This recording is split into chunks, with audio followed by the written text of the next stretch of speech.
Hello, so good to have you back in this Science Plus Spiritual series with Dr. Joe Dispenza in this book, Becoming Supernatural. But before we proceed, let me make a slight deep reference to this man's books. This man is one of my favorite authors. I'm going to tell you why shortly. He is an expert in garnishing his instructions with stories. Every of his books is loaded with stories. And you know what? Storytelling has a way of giving you something that will be memorable. So you won't miss the lessons, you won't forget the instructions. So this chapter 6 of Becoming Supernatural by Dr. Joe Dispenza with the topic Case Studies, Living Examples of Truth. We are going to look at just some stories that this author has done so well to bring life to in the course of his experience and career. But before we proceed, hope you've watched other episodes of this review. If you have not, you need to go watch them. So let's begin. The first story in this chapter 6 is that of Ginny. Ginny was involved in a near fatal accident, a catastrophic one that left her literally bedridden for almost 2 years. One of the many diagnoses she had revealed that most of her pain were from her lower lumbar spine because two discs had herniated. She was perpetually in physical, emotional, psychological, even financial pain. As a result of this, at least 2 surgeries were prescribed to fix the herniated disc and for spinal fusion. Her first good news was that she has her husband who believes in her and who went around everywhere searching for solution. Before she would undergo the surgeries, the husband insisted that she attended Dr. Joe Dispenza's advanced seminar. Lo and behold, in the seminar, she was able to sit, walk, lie, and feel free again. Very briefly, let me summarize what this author has narrated in this chapter that happened at the seminar that led to her recovery. First off, she was led to release all anger, resentment, fear, and doubt that she had the past 2 years. Second, she forgave the person that hit her in the accident and also forgave herself. Third, she was led to give up her identity and became pure awareness and consciousness, where she became no one and nothing and assumed oneness with God, with the universe, with the all. Those were her alchemists.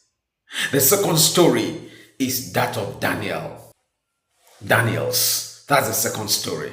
Daniel was suspected to have suffered from electromagnetic hypersensitivity. Why I said suspected because all the diagnoses could not actually tell, but they didn't know what was actually wrong with him.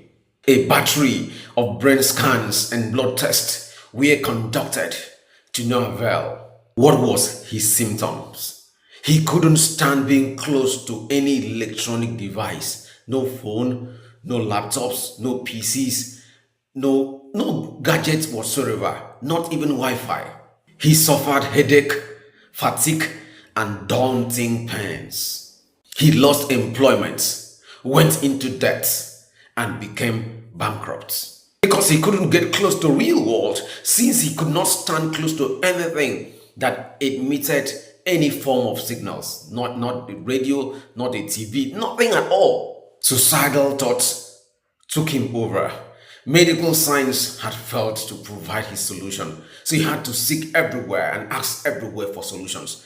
Good for him, he stumbled on one of this man's books, Dr. Joe Dispenza's books, where he learned about his spatial meditation scheme and blessing of the energy centers. I said it in the previous episode. If you did not watch it, go and watch it. How to bless your energy centers. And carried out tips as prescribed by this man. And bam!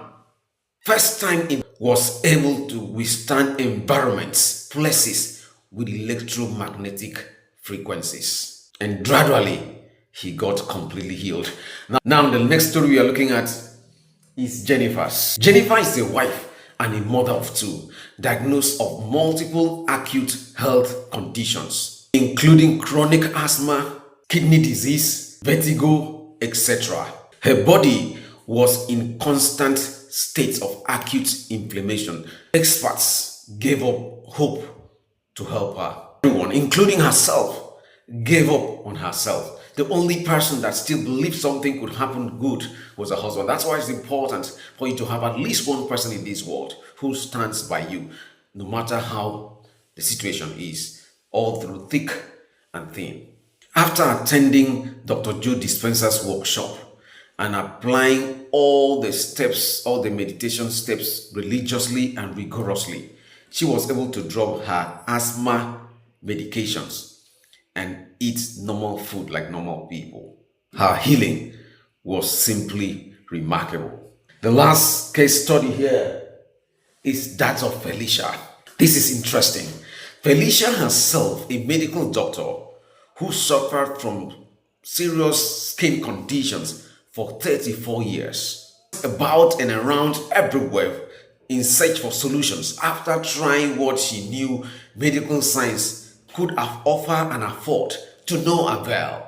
At first, she was skeptical to apply Dr. Joe Dispenza's meditation exercise. When she later got completely healed with the same steam and vista of skepticism with which she doubted the process, she was dashed to her teeth upon seeing the miraculous outcome of applying this meditation. She later, in her words, confirmed how analytical she was and how unlimited she now believes we humans are. Indeed, we are unlimited. Indeed, we are God. Only that, because of religion, programming, conditioning, limiting beliefs, we give up on our power and we seek mundane and elementary powers. We are unlimited. That's the whole essence of this book, Becoming Supernatural. How common people are doing the uncommon. Keep a date with us. I'm going to bring you the next chapter shortly. Keep popping. But ensure you watch